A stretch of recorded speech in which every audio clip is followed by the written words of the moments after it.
It started with a leak. Not just any leak, the leak. A classified memo from the Office of Judicial Oversight landed in the inbox of an anonymous whistleblower, and hours later, it was all over Capitol Hill.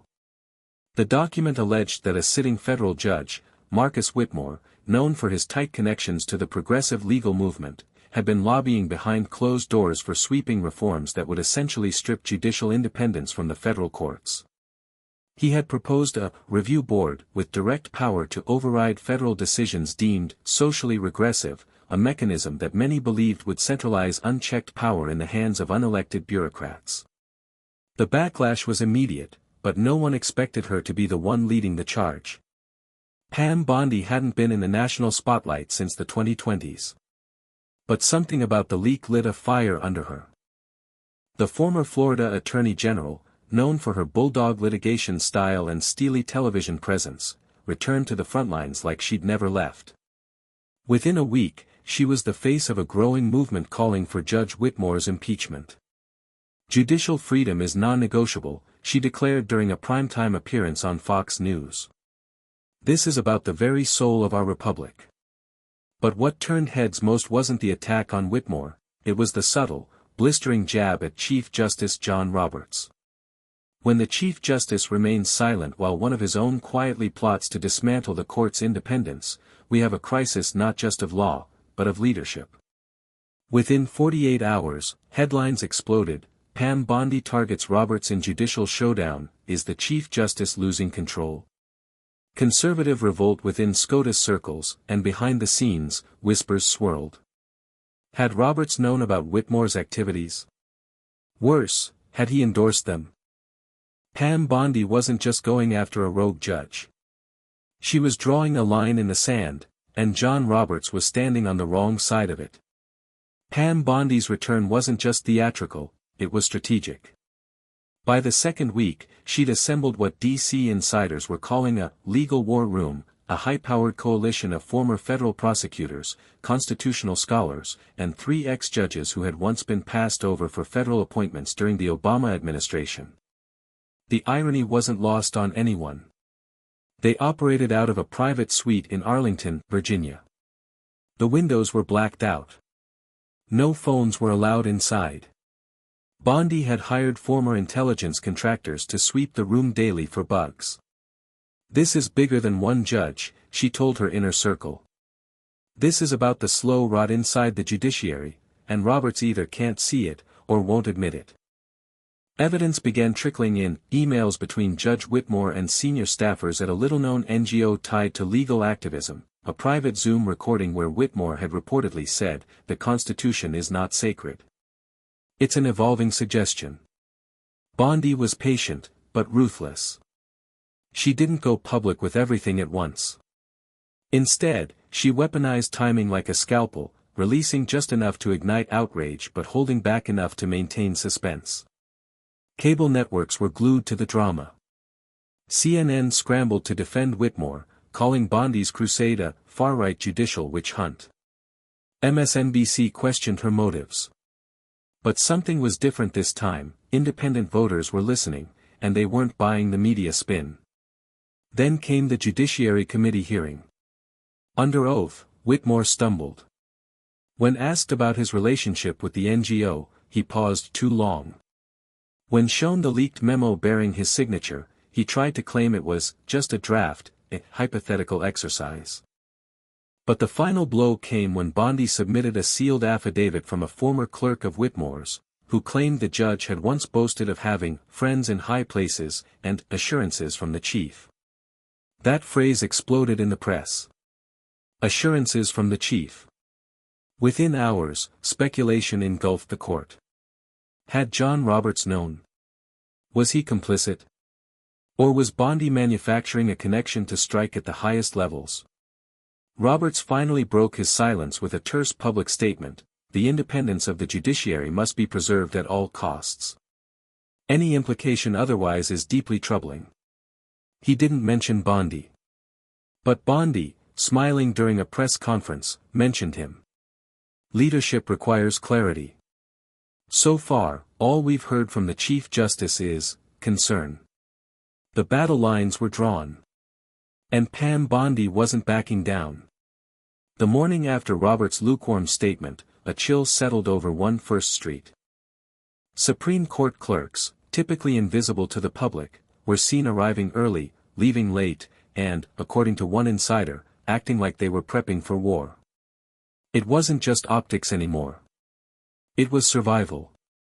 Inside the conservative legal movement, the unthinkable was happening: doubt about Chief Justice John Roberts.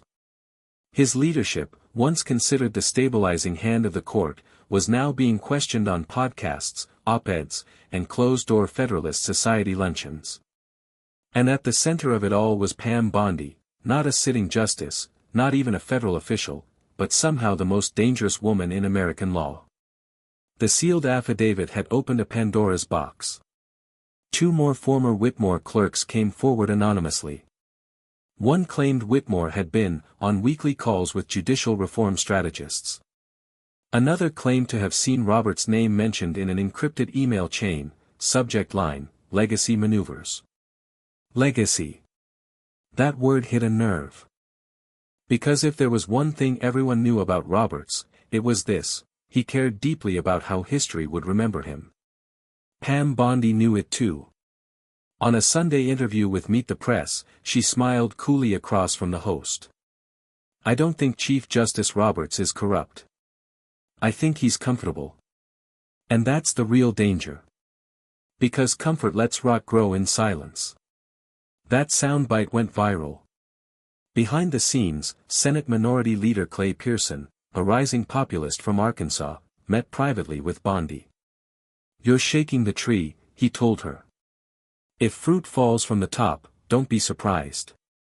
Whispers of resignation began to circle around Judge Whitmore, but it was too late. Bondi didn't just want him gone, she wanted accountability. She pushed for a full investigation into judicial communications over the last 10 years, hinting at a pattern of backdoor alliances that could implicate more than just one rogue judge. And then came the real shocker: a subpoena request for internal memos from the chambers of the Chief Justice. Unprecedented. Explosive. Constitutionally murky. And yet, somehow gaining support. Roberts, known for his careful wording, convened a rare private meeting with Senate Judiciary Committee leaders. What he said behind those doors remains unknown, but 3 staffers reported seeing him emerge pale and visibly shaken. Pam Bondi, meanwhile, was already on her next move. "If you want to clean the bench," she told reporters outside the Capitol, "you start with the shadows cast by the tallest robe." It dropped on a Wednesday. Quietly at first, a discreet post on a niche legal Substack, quickly picked up by fringe watchdogs, then blasted across mainstream media like a thunderclap. The Roberts Memo. 6 pages. Typed. Dated 2 years prior. Marked, confidential, internal use only. It wasn't signed, but the watermark was unmistakable: SCOTUS CJ/2023-4. Inside, the memo outlined a framework for soft coordination between the Supreme Court and a proposed Judicial Standards Council, a body eerily similar to the one Judge Whitmore had been lobbying for. It recommended measured alignment with evolving democratic priorities, and proposed quarterly review sessions between justices and trusted external advisors. The memo didn't contain explicit endorsements. But it contained enough vague, polished legalese to spark fury. Pam Bondi's response was immediate and scathing. "This memo reads like a corporate surrender note to the woke industrial complex. And if it came from the Chief Justice himself, then we have a rot not just in the lower courts, but at the very summit of our judicial system." The Roberts camp scrambled to control the fire. An unnamed court official told the New York Times that the memo was an exploratory draft prepared by staff, never reviewed or approved by the Chief Justice. But legal analysts weren't buying it. CNN's legal correspondent summed it up bluntly: if Roberts didn't write this, someone in his circle did, and with his blessing. And that's enough to justify Bondi's crusade. Meanwhile, Bondi called for a formal Senate inquiry, not just into Judge Whitmore's conduct, but into the institutional drift of the Supreme Court itself. For the first time in modern history, there were murmurs, loud murmurs, of demanding Roberts testify before Congress. Senator Clay Pearson, now emboldened, introduced a resolution titled the Judicial Transparency and Independence Act. At its core, a clause allowing oversight of Supreme Court communications under extraordinary circumstances. In private, Roberts was reportedly livid. But publicly, he remained silent. Until the leak, Part 2. 3 days later, someone, no one knows who, leaked a voicemail recording. A clipped, tired voice. Definitely Roberts. "I know what Whitmore's doing. We're trying to keep the institution intact. If Bondi gets wind of this, we're not talking about reform anymore. We're talking about collapse." The voice cracked on the last word. Collapse. That single word became the new headline everywhere from Politico to Rolling Stone. And Bondi? She simply raised an eyebrow during her next press briefing and said, "The Chief Justice fears collapse.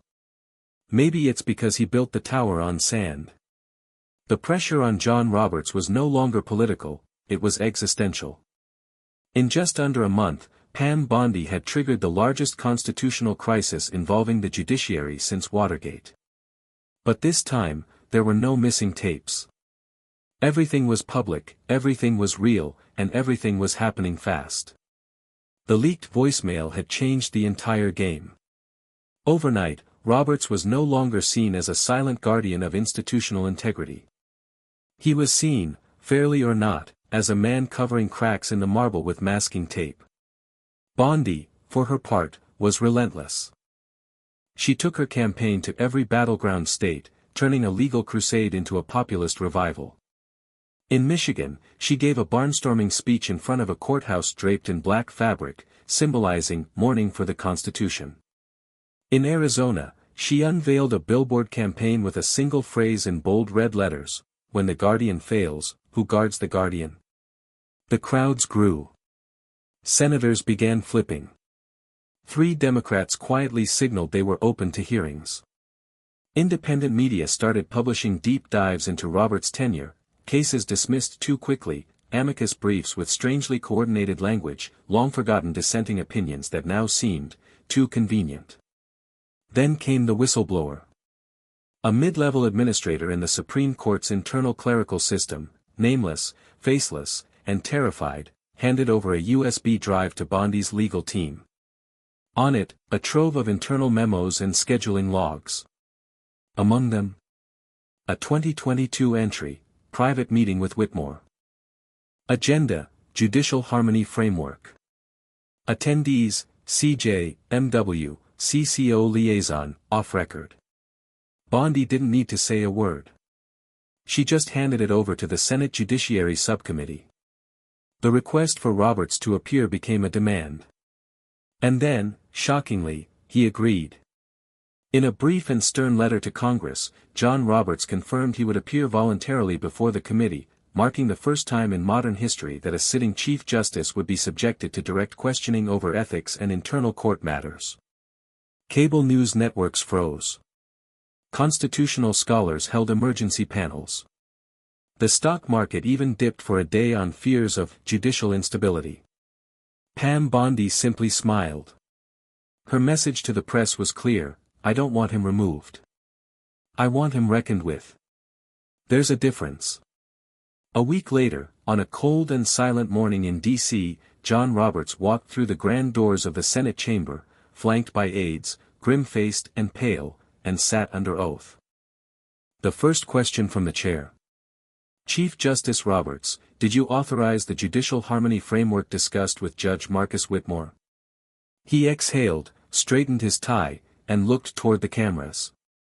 His mouth opened.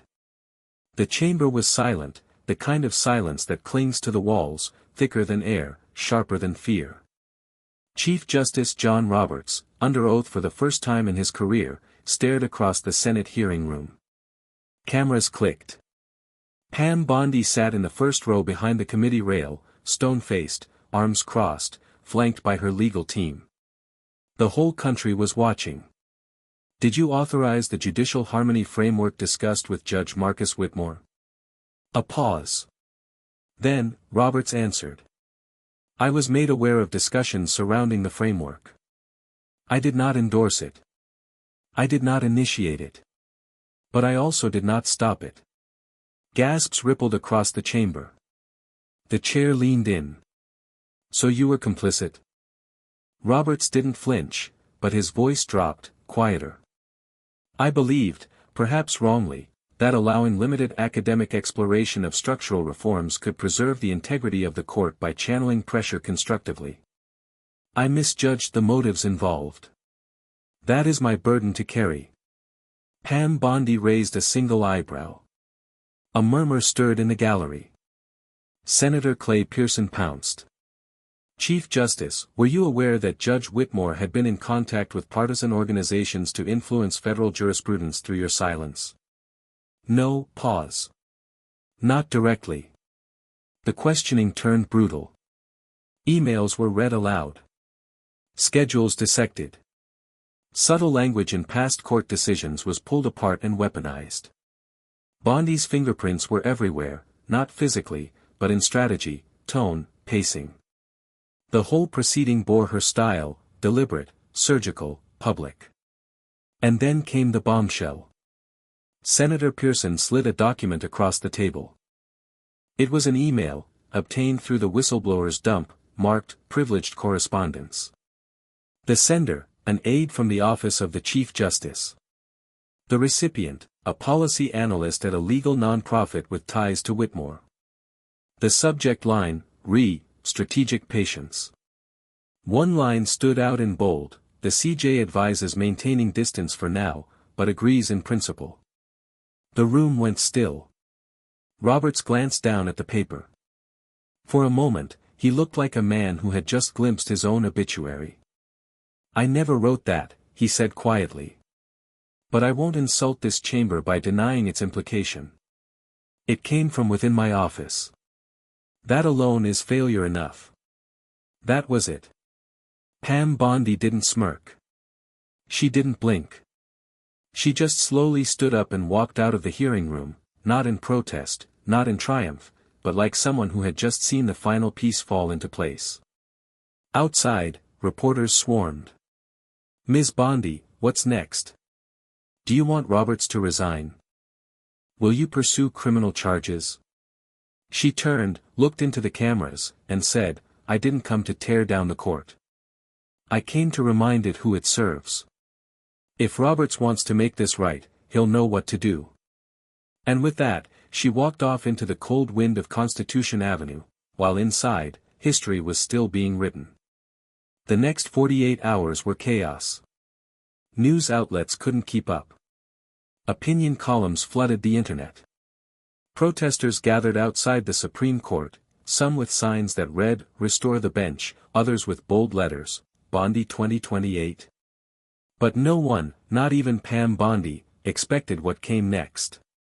At 6:03 a.m. on a Friday morning, the official Supreme Court website published a statement, brief, typed, and signed, but unmistakably authored by one man. In the interest of the court's integrity, I am invoking a temporary recusal from all administrative duties effective immediately. Until such time that a full investigation concludes, the leadership of the court shall fall to the most senior Associate Justice John G. Roberts, Chief Justice of the United States. The legal world went into freefall. A Chief Justice stepping back voluntarily, without a criminal charge, without a congressional vote, without being forced, was without precedent. Constitutional scholars compared it to the resignation of Pope Benedict XVI, symbolic, shattering, and likely irreversible. Bondi was silent for 6 hours. Then came a single tweet, we hold the line. We protect the law. The tower falls, the foundation remains. Meanwhile, inside the Capitol, whispers turned to roars. A bipartisan group of senators, sensing blood in the water, began crafting what they called the Judicial Safeguards Act, proposing term limits for justices, mandatory transparency in communications, and a permanent, independent oversight council. Privately, sources said Roberts was offered a chance to step down quietly and preserve legacy. He refused. Instead, he doubled down. 2 days after his recusal, Roberts made a rare public appearance, addressing a law school in New Hampshire. He walked onto the stage with no prepared remarks, looked out at the stunned auditorium, and said, "I failed to lead when it mattered. But I will not let this institution crumble under the weight of my silence. If the court must change, it will change, but not by mob, not by media, and not by fear." The speech electrified the establishment, and split the country in half. Bondi's supporters saw it as too little, too late, defiant arrogance wrapped in platitudes. Her opponents saw it as the beginning of a redemption arc. But Pam Bondi wasn't interested in redemption stories. She was already one step ahead. Her legal team was now investigating Justice Elena Cardenas, a recent Biden appointee with previously undisclosed ties to the very NGO at the center of the Whitmore debacle. The crusade wasn't over. The target had simply shifted. Because as Bondi told the Federal Standard in an exclusive, this was never just about Roberts. This is about the bench itself, and every shadow hiding behind its robes. If Roberts' gamble was a bid for survival, Justice Elena Cardenas was the unexpected collateral damage. Cardenas had been appointed less than a year earlier, a former Harvard law professor with a polished resume, progressive leanings, and a reputation for consensus building. But her rapid confirmation, largely unchallenged by Republicans at the time, was now under a brutal microscope. Pam Bondi's team found the thread. A single grant application, buried in a Department of Justice archive, linked Cardenas' former research institute to the Praxis Initiative, the same shadowy nonprofit that Judge Whitmore had allegedly collaborated with. The grant was modest, $180,000 to study judicial equity metrics. But the language was suspiciously familiar. Exploring systemic recalibration of federal authority through a community-centric jurisprudential lens. Translation: re-engineering the judiciary, from the inside. Bondi's camp made their move. A public letter was sent to the Senate Judiciary Committee requesting a formal ethics inquiry into Justice Cardenas' confirmation disclosures, citing failure to disclose institutional partnerships with ideological organizations advocating judicial restructuring. Cardenas, blindsided, issued a carefully worded denial. "At no time have I collaborated with or coordinated with any advocacy group seeking to alter the structure or function of the Supreme Court. I recuse myself from any cases involving prior affiliations." But Bondi didn't blink. She didn't want a recusal, she wanted exposure. The following morning, her legal director, former U.S. Attorney Wade Kinross, unveiled a damning timeline, emails, white papers, and co-authored op-eds tying Cardenas to several Praxis advisors, including one who had ghostwritten key portions of Whitmore's judicial harmony framework. "This isn't guilt by association," Kinross told the press. "This is ideological laundering." And the Supreme Court was the final stop. For the first time, two justices were under simultaneous scrutiny. And it was Pam Bondi, unelected, unaffiliated, unstoppable, who had both of them cornered. The White House panicked. Leaks from within the West Wing revealed a scramble to insulate Cardenas while publicly defending her. But damage control was failing, fast. Senator Clay Pearson seized the moment, introducing a new resolution, mandatory disclosure for Supreme Court nominees, retroactive 10 years. It passed committee in less than 72 hours. And Bondi? She went quiet again. Not a word on TV. No interviews. No pressers. Just one cryptic message posted late at night on her official site: 2 down. 1 to go. Not all black robes are worn in courtrooms. Speculation erupted. Was there a third figure involved? Someone outside the court? Another puppet master behind Whitmore and Cardenas? Bondi wasn't saying. But insiders were now whispering a name, one long thought to be above the political fray: Solicitor General Naomi Estridge. If the rumors were true, the rabbit hole went even deeper, and the Republic was about to face a reckoning unlike any in its judicial history. By now, the headlines weren't just screaming, they were howling. Bondi targets third figure in judicial crisis, Solicitor General under surveillance. Is the Supreme Court being orchestrated from the outside? It wasn't just sensationalism anymore. It was warfare, constitutional, institutional, and personal. Pam Bondi's team had gone silent for 5 days. That alone sent Washington into a tailspin. No leaks. No tweets. No cryptic statements. Just an eerie stillness, like the breath held before a verdict. And then, just past midnight on a Monday, the Bondi report dropped. 74 pages. Fully sourced. Watermarked. Public. Title, Convergence, the Architecture of Judicial Subversion. It read like a thriller. But every page was a nail in the coffin. At its center, Solicitor General Naomi Estridge, the administration's quiet legal superstar, brilliant, unflappable, and now, allegedly the central node in a shadow network of ideological coordination between progressive legal nonprofits, rogue federal judges, and academic institutions. Estridge had never appeared in any of the leaked memos. Never spoken publicly about judicial reform. But Bondi's report outlined her fingerprints across a dozen initiatives, internal DOJ emails referencing Northeast clearance for Praxis-affiliated grant proposals. Calendar logs showing off-book meetings with both Marcus Whitmore and Elena Cardenas before her confirmation. A speech at Yale Law, now deleted from official archives, where Estridge allegedly called judicial independence a colonial relic dressed in modern robes.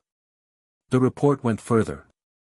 It alleged that Estridge greenlit language used in the Judicial Harmony Framework and had quietly worked to insert doctrinal accelerants, phrases and legal theories meant to soften resistance, into recent SCOTUS amicus briefs tied to the administration. Pam Bondi broke her silence in a televised national address that same evening. Standing behind a podium with the Constitution projected behind her, she spoke with the cold clarity of a surgeon before incision. We now have evidence that the erosion of judicial independence was not an accident. It was a strategy. And it was coordinated at the highest legal levels of this administration. What began with Whitmore, and flowed through Cardenas, was architected by Estridge. The robe behind the robe. The fallout was nuclear. Congressional Republicans called for Estridge's immediate resignation. Even moderate Democrats began expressing concern. Judiciary staffers reportedly began packing their offices. Estridge, in a rare move, appeared in person the next morning at the Department of Justice, denying all wrongdoing, labeling the report a weaponized fiction, and vowing to testify under oath if needed. But Bondi wasn't looking for denial. She was setting the trap for the final move. Because buried in the last pages of her report was a sealed annex, accessible only by Senate Judiciary Chair clearance, marked, CJR/Estridge correspondence, classified, audio attached. The implication was devastating: direct communication between Chief Justice Roberts and Solicitor General Naomi Estridge, during the height of the Whitmore operation. Pam Bondi had looped the circle. The arc didn't end with Estridge, it returned to Roberts. And now, one question towered over the Republic like a thundercloud: did the Chief Justice lie under oath? April 12, 9 a.m., the marble steps of the Capitol were lined with reporters, protesters, and silent observers holding pocket constitutions like prayer books. Inside the Senate chamber, the classified annex of the Bondi report had just been unsealed. It contained 4 email threads, 2 internal memos, and a 5-minute voice recording. All authenticated. All damning. The voice on the tape was unmistakably Chief Justice John Roberts. Calm. Careful. And, most importantly, conspiratorial. Naomi, you'll need to be discreet. I can't defend Whitmore publicly, but the framework has merit. If we integrate it slowly, through Cardenas, perhaps, it becomes evolution, not disruption. A long pause. Then Estridge's voice, cool as glass: incrementalism is survival. If Bondi catches wind of this, we'll need a distraction. Leave that to me. That was it. The final nail. Pam Bondi had caught them all, not just in association, not just in theory, but in collusion. The Chief Justice. The Solicitor General. A federal judge. A sitting justice. They hadn't just threatened judicial freedom. They'd coordinated to reshape it. Quietly. Permanently. Illegally. Senate Majority Leader Gavin Worth took the floor first. We have crossed the Rubicon. The highest guardian of our laws has conspired with the executive branch to manipulate the independent judiciary. The American people deserve more than apologies. They deserve justice. By noon, articles of impeachment had been drafted, not just for Justice Elena Cardenas, but for Chief Justice John Roberts himself. Naomi Estrich resigned within the hour. No press conference. No final statement. Just a black SUV and a vanishing career. Cardenas issued a teary, televised address, blaming naivete and resigning before the vote. And Roberts? He walked alone into the chamber for one final appearance. Stoic. Gray. Resigned. He stood before the Senate and said, I loved this institution. I tried to preserve it, and in doing so, I betrayed its essence.